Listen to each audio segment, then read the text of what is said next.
नमस्कार दोस्तों, स्वागत है आप सभी का आपके अपने YouTube चैनल नॉलेज पंडित पर। मैं रंजीत पांडे आप सभी के लिए लेकर आया हूं हाल ही प्रतियोगी परीक्षाओं में पूछे गए मोस्ट रिपीटेड क्वेश्चन।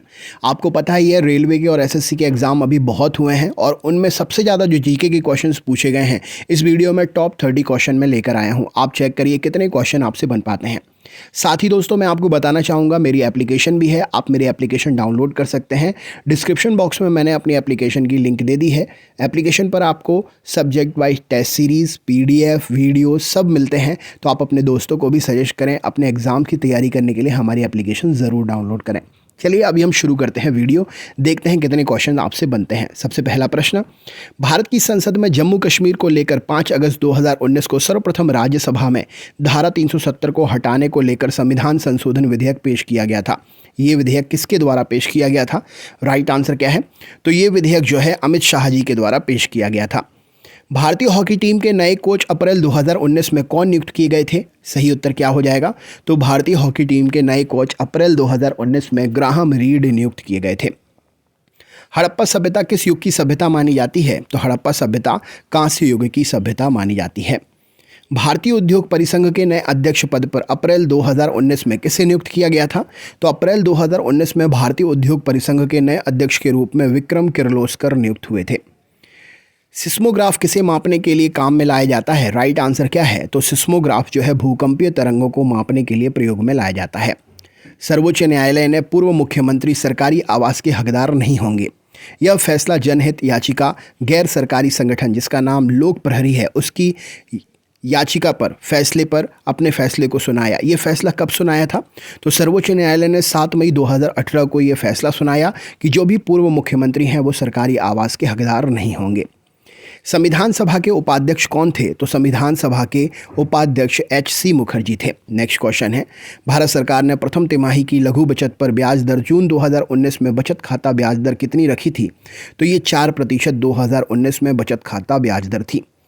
स्वतंत्र भारत का प्रथम भारतीय गवर्नर जनरल कौन था? तो स्वतंत्र भारत का प्रथम भारतीय गवर्नर जनरल C राजागोपालाचारी थे। द गर्ल इन रूम 105 पुस्तक के लेखक कौन हैं? तो द गर्ल इन रूम 105 पुस्तक के लेखक चेतन भगत जी हैं। बक्सर के युद्ध जो कि 1764 में हुआ था, अंग्रेजों से पराजित पक्ष कौन सा था? तो बक्सर के युद्ध में 1764 में जो हुआ था अंग्रेजों से पराजित पक्ष जो था मीर कासिम, सिराजुद्दौला और शाह आलम द्वितीय उपर्युक्त तीनों थे। The third pillar how markets and the state leave the community behind पुस्तक के लेखक कौन है? तो the third pillar how markets and the state leave the community behind पुस्तक के लेखक रघुराम राजन जी हैं। भारत के संविधान में अनुच्छेद 370 का उल्लेख संविधान के किस भाग में था? तो संविधान के अनुच्छेद 370 का उल्लेख भाग 21 में था। यहाँ पर राइट आंसर हो जाएगा। उपराष्ट्रपति वेंकैया नायडू जी जो थे 2018 में निम्न में से किस लैटिन अमेरिकी देश की इन्होंने पहली यात्रा की थी? तो 2018 में उपराष्ट्रपति वेंकैया नायडू जी ने जो है ग्वाटेमाला, पनामा और पेरू इन तीनों ही लैटिन अमेरिकी देशों की पहली यात्रा की थी। हड़प्पा सभ्यता के सर्वप्रथम उत्खननकर्ता कौन थे? तो हड़प्पा सभ्यता के सर्वप्रथम उत्खननकर्ता दयाराम साहनी जी थे।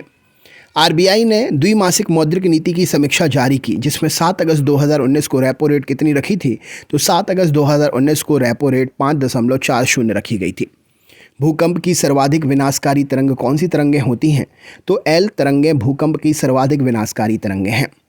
राष्ट्रीय विधिक सेवा प्राधिकरण के नए अध्यक्ष पद पर 6 मार्च 2019 को किसे नियुक्त किया गया था?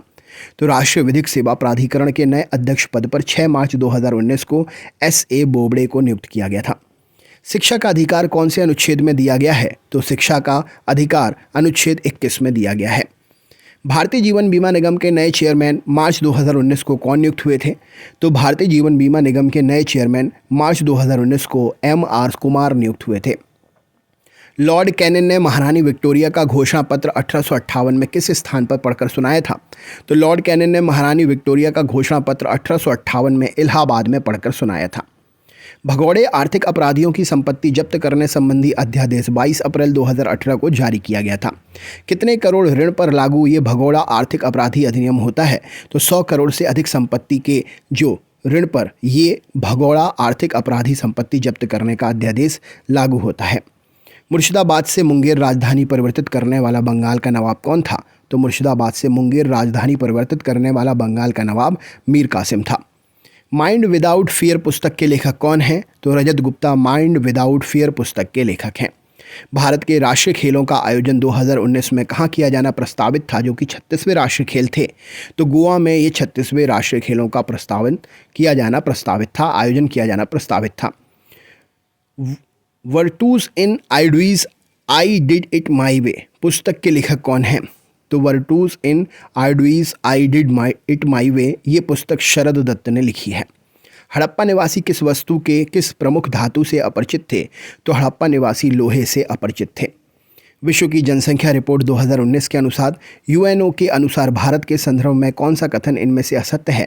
तो भारत में जीवन प्रत्याशा 68 वर्ष जो दी गई है ये असत्य है। भारत में जीवन प्रत्याशा 69 से लेकर 72 ईयर्स तक है, मतलब एवरेज इतना व्यक्ति जीता ही है। अग्निवलय सर्कल ऑफ फायर किसे कहा जाता है? तो प्रशांत परिमेखला को अग्निवलय कहा जाता है। ऑप्शन नंबर सी सही उत्तर हो जाएगा। जम्मू कश्मीर के पाकल दुल जल विद्युत परियोजना का शिलान्यास प्रधानमंत्री नरेंद्र मोदी ने किश्तवाड़ जिले में चिनाब नदी की सहायक नदी मारू सदर पर कितने मेगावाट योजना की स्थापना की है? तो ये पाकल दुल जल विद्युत परियोजना जो है ये 1000 मेगावाट की परियोजना है, जिसका उद्घाटन नरेंद्र मोदी जी ने किया है। तो दोस्तों ये थे 30 क्वेश्चन। कैसा लगा वीडियो ज़रूर बताएं, सपोर्ट करें, शेयर करें, लाइक करें, सब्सक्राइब करें और हमारे एप्लीकेशन को ज़रूर डाउनलोड कर लें, जहां से आपको फ्री टेस्ट और PDF साथ साथ वीडियोस भी इन्फॉर्मेशन मिलेगी। तो अपने दोस्तों को भी ज़रूर सजेस्ट करें। मिलते हैं नेक्स्ट वीडियो में। बहुत बहुत धन्यवाद।